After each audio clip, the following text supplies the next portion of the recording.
সবাইকে শুভ সন্ধ্যা। আপনারা সবাই অবগত আছেন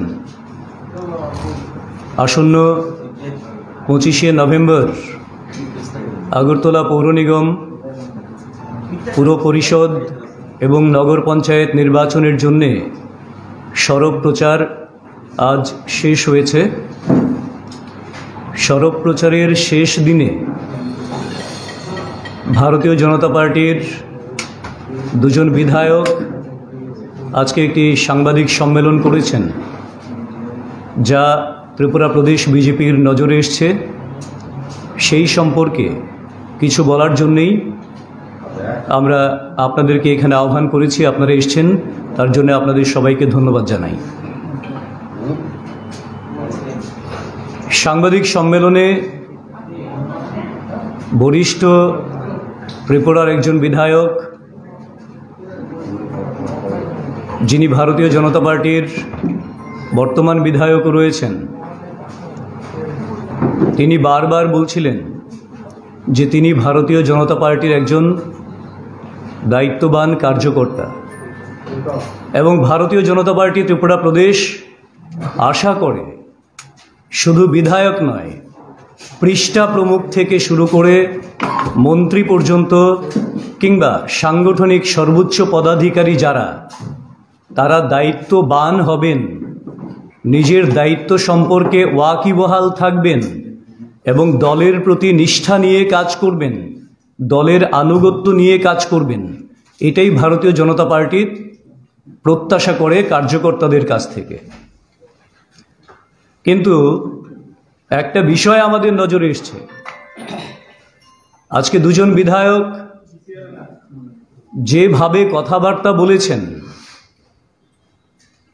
এবং ওনাদের সাংবাদিক সম্মেলন শেষ হওয়ার ঠিক পর মুহূর্তেই পশ্চিমবঙ্গে বসে তৃণমূলের কুণাল ঘোষ, ব্রাত্য বসু কিংবা সুস্মিতা দেবের মতন যারা রয়েছেন, তারা একযোগে ওনাকে হু হু করে সমর্থন করতে শুরু করলেন। বিষয়টা ত্রিপুরাবাসীর কাছে স্পষ্ট হওয়া দরকার। অনেকটা স্পষ্টীকরণ ত্রিপুরাবাসী আগেই পেয়েছেন, কারণ তারা এই ধরনের বিষয় দেখে অভ্যস্ত রয়েছেন যে এখানে ভারতীয় জনতা পার্টির বিধায়ক ত্রিপুরা প্রদেশ বিজেপির বিরুদ্ধে কিংবা ত্রিপুরা সরকারের বিরুদ্ধে অঙ্গুলি তুলছেন এবং সেখান থেকে হু হু করে ব্যাপক সমর্থন লাভ করছেন। তার কারণটা সবার কাছে স্পষ্ট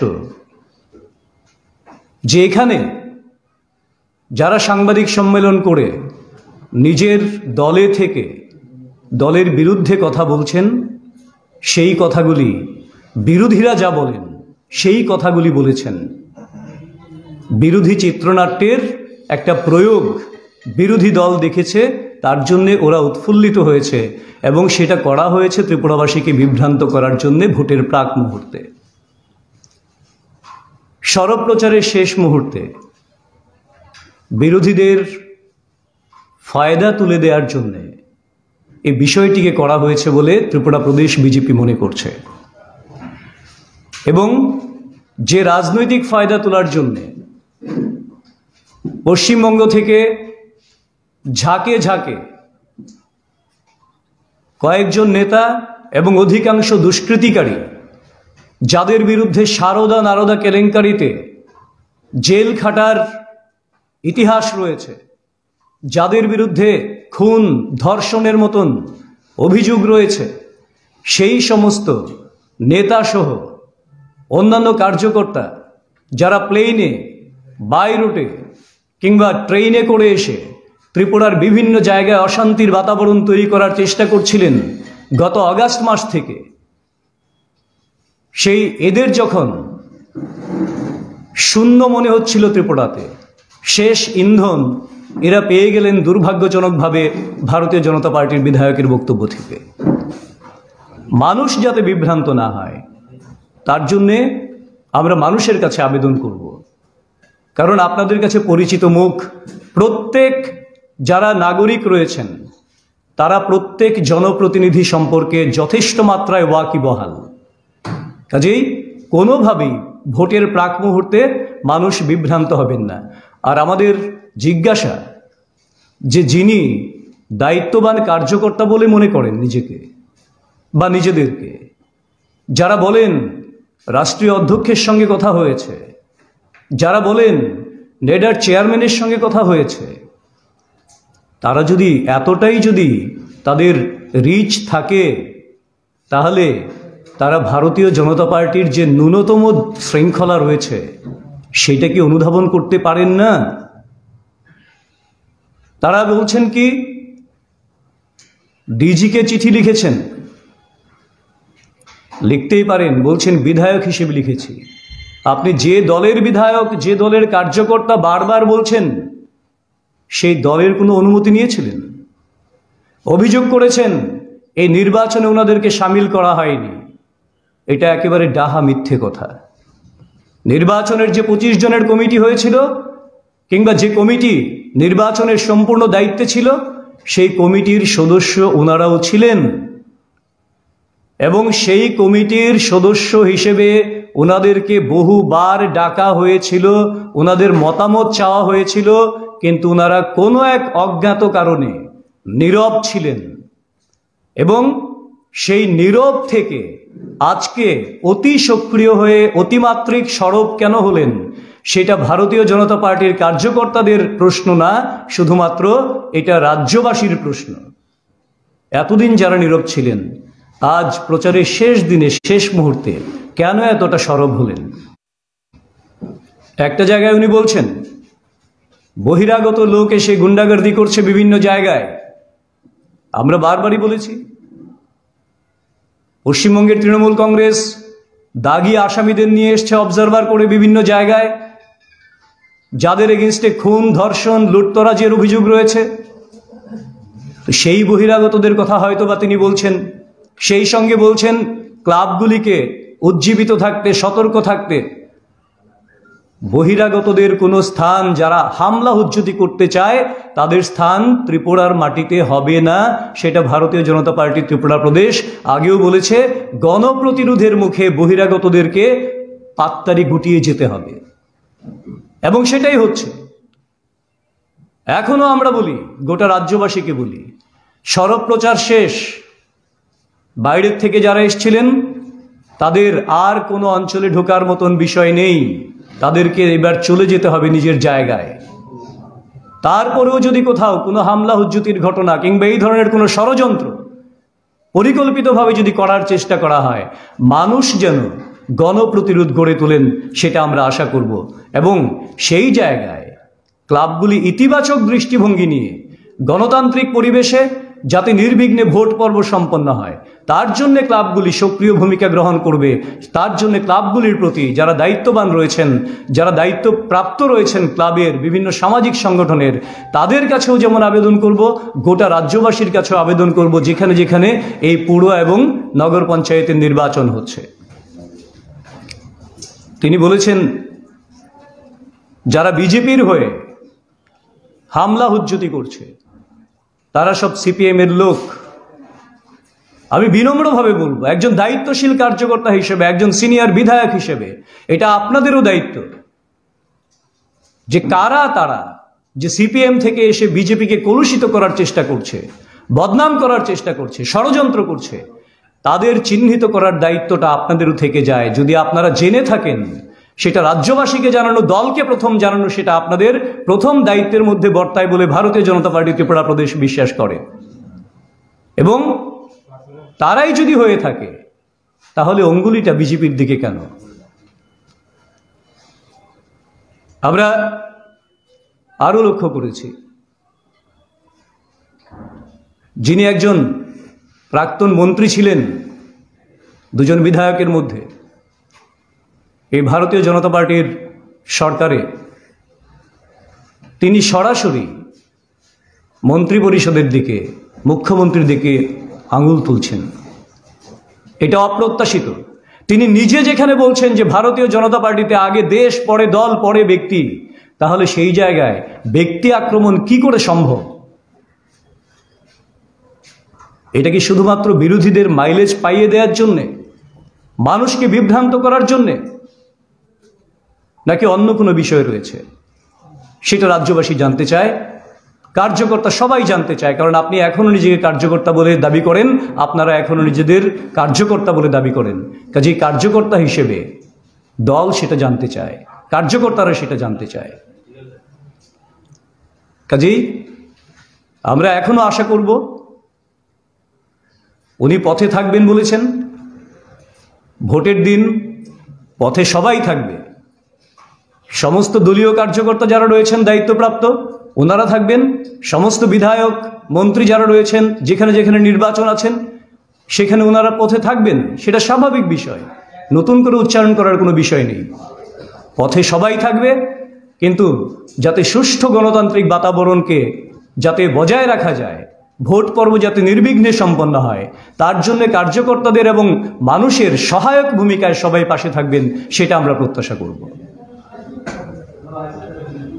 আপনাদের যদি কোনো কিছু বলার থাকে।